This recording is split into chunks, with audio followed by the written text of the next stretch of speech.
All right, everyone. Remember a couple of years ago when Hillary Clinton made her famous deplorables speech, where she insinuated that a large proportion of the entire U.S. voting public were irredeemable, they were bigots and fascists, sexist, homophobic, chauvinistic, racists. They were deplorable individuals. Basically, they're human slime. She dehumanized them, basically.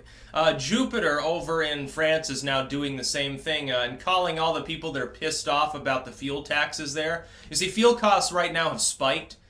Which they shouldn't, because like oil prices are beginning to fall back down. U.S. refining, I think, is picking up as well. We need more refineries. That's what we really need. So fuel prices there, apparently somebody claimed it was like, what, $6.57 a gallon for fuel? I'm sitting there thinking, if that were to happen here, large swaths of your cities would be depopulated. People would riot and burn their own cities to the ground at that point.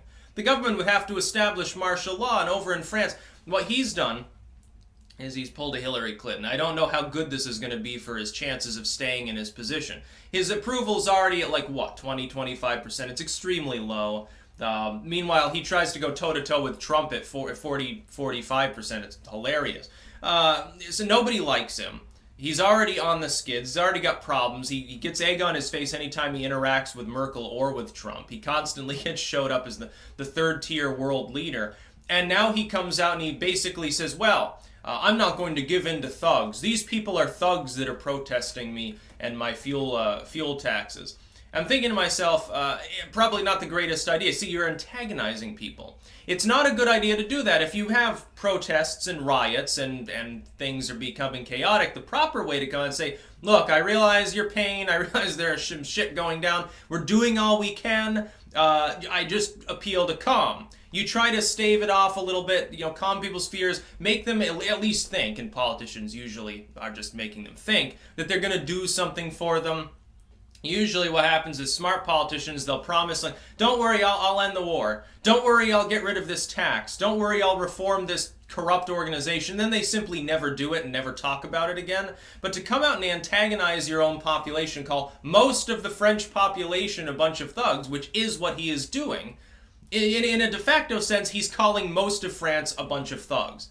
How interesting is that? So if people riot for religious reasons and stab people in the streets or run over them with trucks, that's just a misunderstanding, Mr. Macron or Hollande or all these other whack-ass globalists that have run France recently. But if a bunch of people have legitimate concerns about inordinately high fuel prices to the point where they're like, hey, why do I even want to have a car? There's no point to it. I'll just walk 5 fucking miles to work because I can't afford to do anything else. They're thugs. They're problematic individuals. And most of these people aren't burning cars and throwing rocks. Most of them are just holding signs and protesting. This is the way globalists react to anyone that threatens their non-populistic regimes. When you suggest that the government is not properly taking care of its own population, you become an idiot. You become a rube, a thug, a backwoods sort, someone who's unsophisticated, unintelligent, and really shouldn't be able to make political decisions. No, says Macron or any other globalist, you have to let us highbrow people make the decisions for you. You don't like it? Fucking stay at home, shut up, otherwise we're going to call you thugs or Nazis. That's basically how these people have begun to function. It's worse in Europe than it is here. Over here, there are still some politicians like, hey, maybe it's not the greatest idea. Over in Europe, it seems to be systemic. It's basically sit down and shut up and deal with whatever corruption happens to come our way because we're Europe and, we're so wonderful. We smell our own farts. You're not allowed to point out the problems in government. To the point where it's like criticism of immigration, some people are claiming that the EU intends to literally outlaw.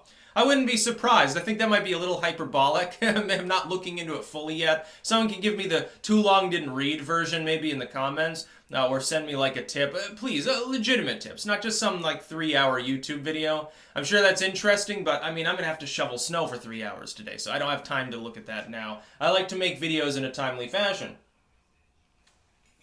It's funny how quickly Macron fell from grace. He was basically comparing himself to Jupiter, looking kind of Napoleonic. He tries to show up Trump with his big boy handshake, and it just seemed really funny because it's okay, when you do that to someone, when you try to big dick them, what you are saying is, hey, I recognize the fact that you have a big dick. And so I'm just trying to show that I'm one of the boys. That's what Macron was doing, and it didn't come off very well. I'm sure his loyalists and the globalistic people are like, oh, he really showed Trump, who's boss. No, he didn't. He did the exact opposite to any thinking person. Yeah, look at your approval ratings, Emmanuel. By the way, is it true that he married like a woman twice his age that was his school teacher or something? Like his high school teacher, he married her or something? Yeah, that's not creepy at all. It's so funny to see her.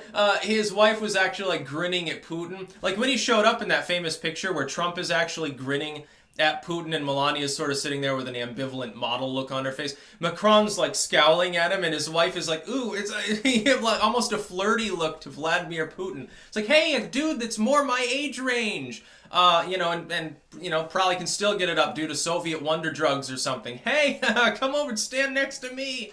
Emmanuel's got problems. He's got wine dick or something. It's very funny. I don't know what Macron is thinking. Like he's going to the protests will grow. If the fuel price isn't going down, you'd think it would grow anyway, or at least remain stable. But when you come out and say, well, look at this horde of peasants, like some medieval lord sitting on the edge of the castellated walls with his soldiers looking down at the peasant revolt. They're like, throwing rocks at the castle and yelling, oh, these dirty fucking illiterate peasants, you fucking thugs, get back to work, get back to your fucking potato patches. Get back to prima nocta time. Deliver me your firstborn, too. That's basically what Macron looks like. Europe is a lot like the medieval days now. You get a lot of autocracy.